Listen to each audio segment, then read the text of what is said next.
So this is more section 2.6, more on related rates. In this case, let's look at a radar gun.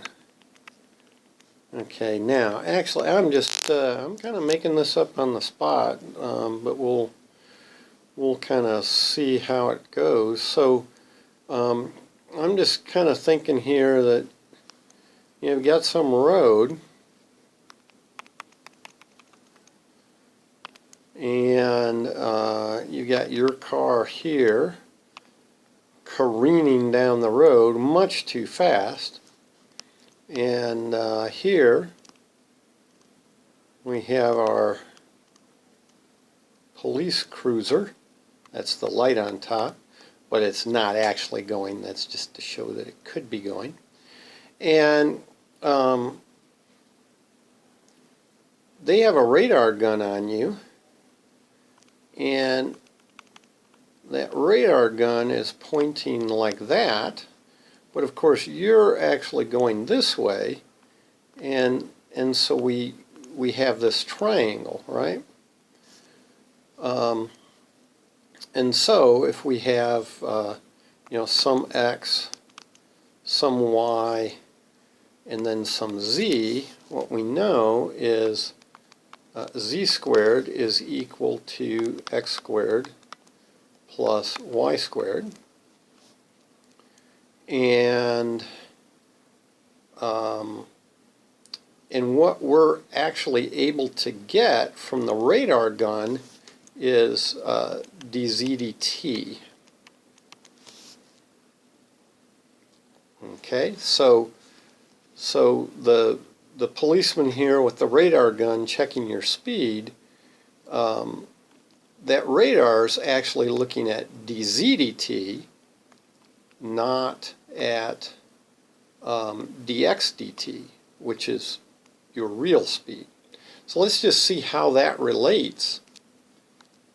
So I can implicitly take a derivative of everything, right? And so I get 2z dz dt is equal to 2x dx dt plus 2y dy dt.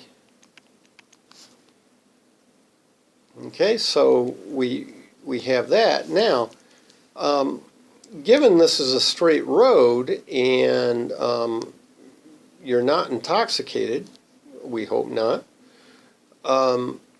we'll assume that your dy dt, right, you're staying in the middle of your lane and all that. So dy dt is equal to 0. And therefore, our 2z dz dt is equal to 2x dx dt. And what I'd like to do is solve for dx dt in terms of dz dt, since that's what we'll actually read is dz dt. So I'm going to, well, first I'm just going to, divide both sides by 2, but then I'm going to switch sides with everything. So it's x dx dt equals z dz dt. And now just divide both sides by x. And I cut that. Okay. So dx dt is equal to z over x dz dt. And since z is the hypotenuse, it's interesting, right, that you're actually going faster than the radar gun says you are, is what we see here, right? Z over x should be greater than 1. And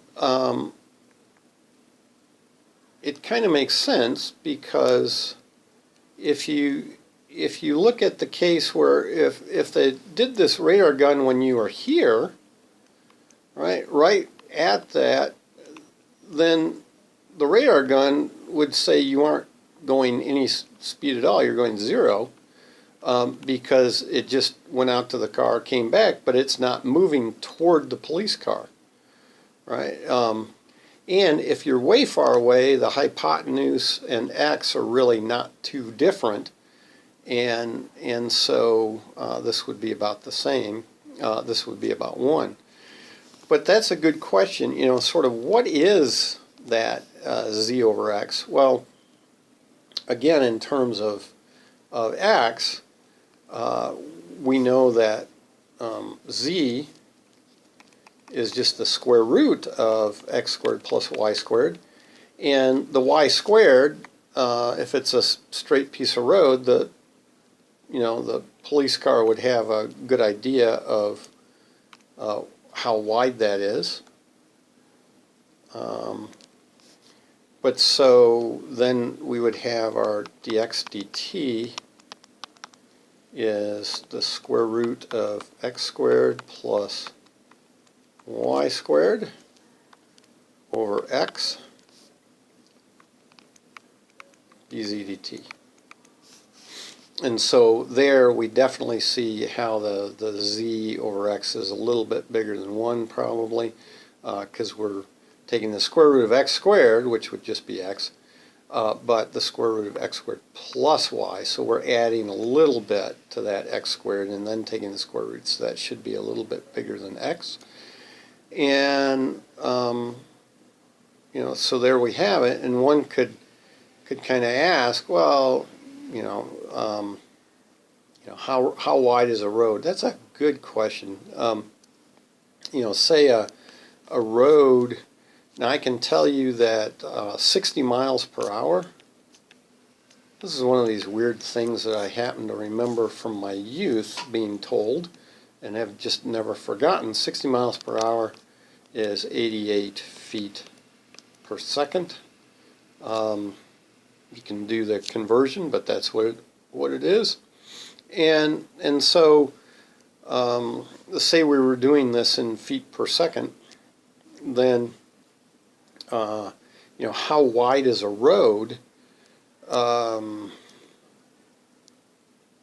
That is, gosh, good question. Maybe 30 feet wide, 40 feet wide. A lot of lanes are maybe only about 10 feet wide or so, and it's possible that y might be about 30 feet. Let's just go with that.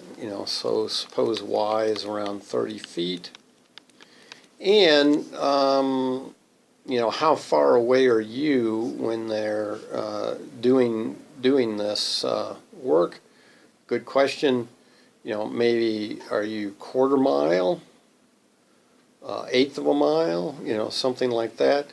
So a quarter mile is 880 yards. Multiply that by 3. A quarter mile, sorry, is 440 yards. Multiply that by 3. You get 1,320 feet.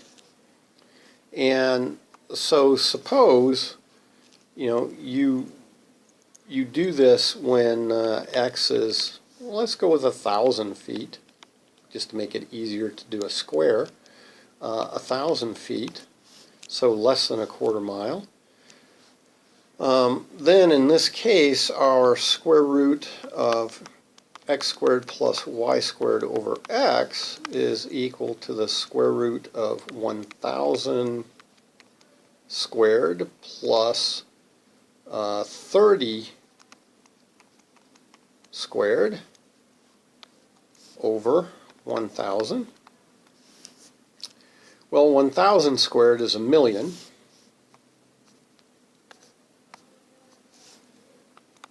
Okay, so we have this square root, we have 1,000,000.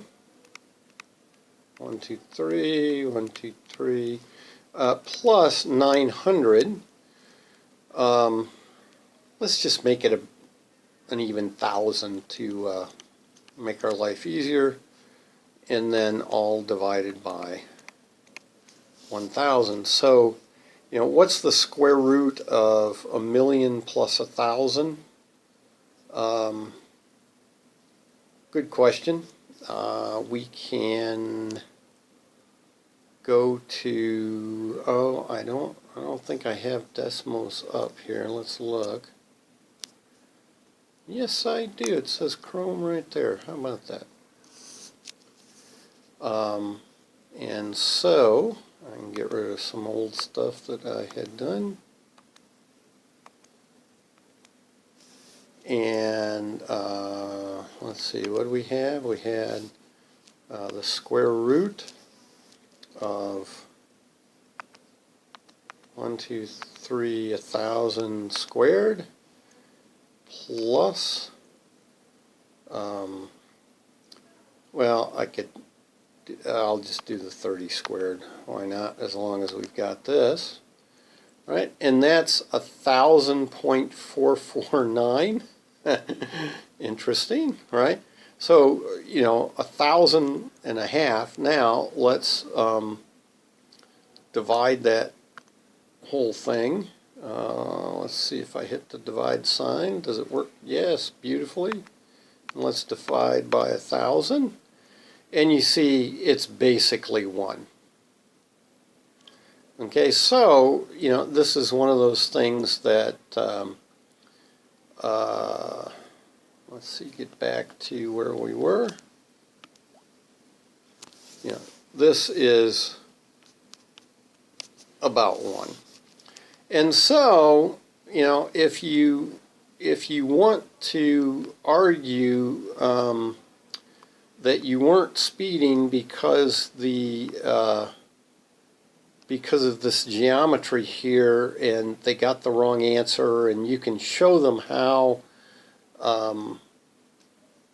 they got a number that was bigger than what you were actually going, well, maybe that'll work in court, but if they actually try some numbers in it, right, it's about 1, they'll see that now, the radar had you pretty much at the right speed. So, so it is interesting in these related rates that, you do have this situation, but it turns out in a practical sense, it appears that multiplier doesn't really matter. Oh well. So, let's not get caught speeding, huh?